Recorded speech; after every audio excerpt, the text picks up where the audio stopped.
മാന്യ സദസ്സിന് നമസ്കാരം. എന്റെ പേര് മിന്നാരച്ച്. ഞാൻ കവടിയാർ ക്രൈസ്തവ സെൻട്രൽ സ്കൂളിലെ 7ാം ക്ലാസ് വിദ്യാർത്ഥിനിയാണ്.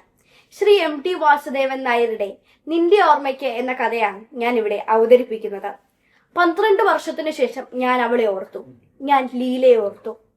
അവൾ വേറെ ആരുമല്ല, എന്റെ സഹോദരിയാണ്. അത് MT വാസുദേവൻ നായർ ആദ്യം തന്നെ നമുക്കെല്ലാവർക്കും ബോധ്യപ്പെടുത്തി തരുന്നുണ്ട്. ഈ ലീലയെ ഓർക്കാനുള്ള കാരണം എന്ന് പറയുന്ന പെട്ടിയുടെ അടിയിൽ കിടന്ന ആ റബ്ബർ മൂങ്ങ കിട്ടി. ആ റബ്ബർ മൂങ്ങയ്ക്ക് കുറെ കഥകൾ പറയാനുണ്ട്. ആ റബ്ബർ മൂങ്ങ തൂക്കിക്കൊണ്ടായിരുന്നു പണ്ട് വാസു സ്കൂളിൽ പോയിക്കൊണ്ടിരുന്നത്. ആ കാലിൽ പിടിച്ച് റബ്ബർ മൂങ്ങയുടെ അടിയിലെ കാലിൽ പിടിച്ച് ഞെക്കുമ്പോൾ അതിന്റെ വയറ് തുറക്കും. ആ കുഷിന്റെ അവിടെ ആ കുഷ്യനാണ്. അതിന്റെ നടുക്ക് ഒരു സെന്റ് ഉണ്ട്, മുല്ലപ്പൂവിന്റെ മണമുള്ള ഒരു സെന്റ്. ക്ലാസ്സിലൊക്കെ അത് കൊണ്ടുപോകുമ്പോൾ എമ്പുരാൻ കുട്ടന്റെ മൗത്ത് ഓർഗനേക്കാളും അപ്പുക്കുട്ടന്റെ നമ്മുടെ ഡപ്പിയെക്കാളും ഒക്കെ വളരെ എല്ലാവർക്കും കൗതുകം തോന്നുന്ന ഒന്നാണ്. പ്രവർത്തിക്കാനൊക്കെ കുറെ ഉണ്ട്. ഒരു സാധാരണ റബ്ബർ മൂങ്ങയല്ല, കുറെ പ്രത്യേകതകളുള്ള ഒരു റബ്ബർ മൂങ്ങയാണത്. സ്കൂളിലൊക്കെ ബാഗിന്റെ കൂടെ തൂക്കിക്കൊണ്ട് പോവുമായിരുന്നു. ഇപ്പോൾ പെട്ടിയുടെ അടിയിൽ കിടന്ന് കിട്ടിയപ്പോഴാണ് അത് ഓർത്തത്.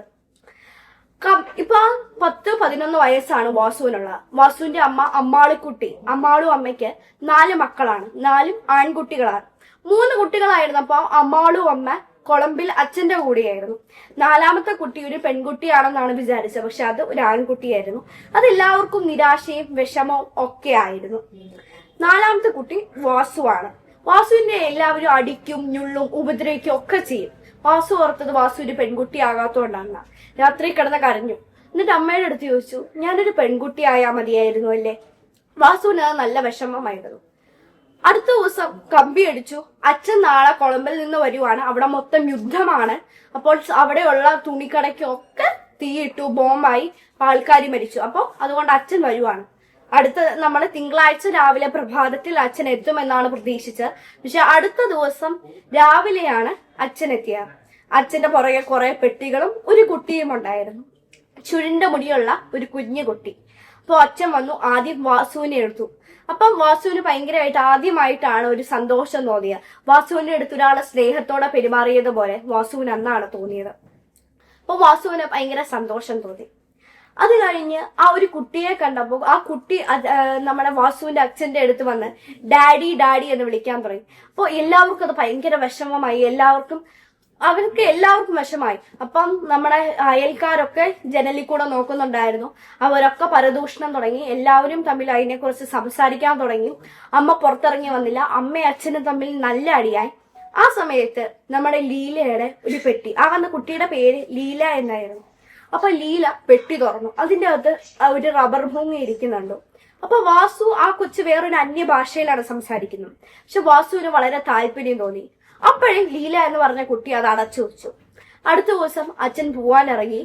അപ്പൊ എല്ലാവരും തമ്മിൽ അടിയാണ്. അച്ഛൻ പോവാനിറങ്ങി. ലീല അച്ഛന്റെ കൂടെ നടന്നു.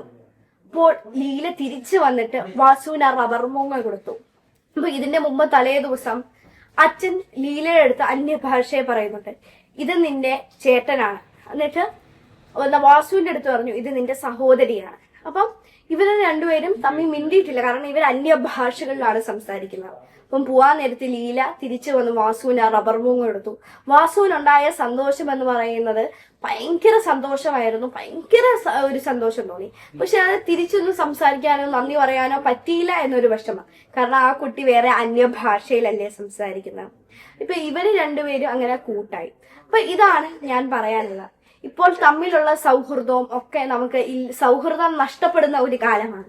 നമുക്ക് എല്ലാവരുടെയും കൂടെ നമുക്ക് മിണ്ടിയും കളിക്കുകയും കുറെ കൂട്ടുകാരെ നമുക്കുണ്ടാക്കാം.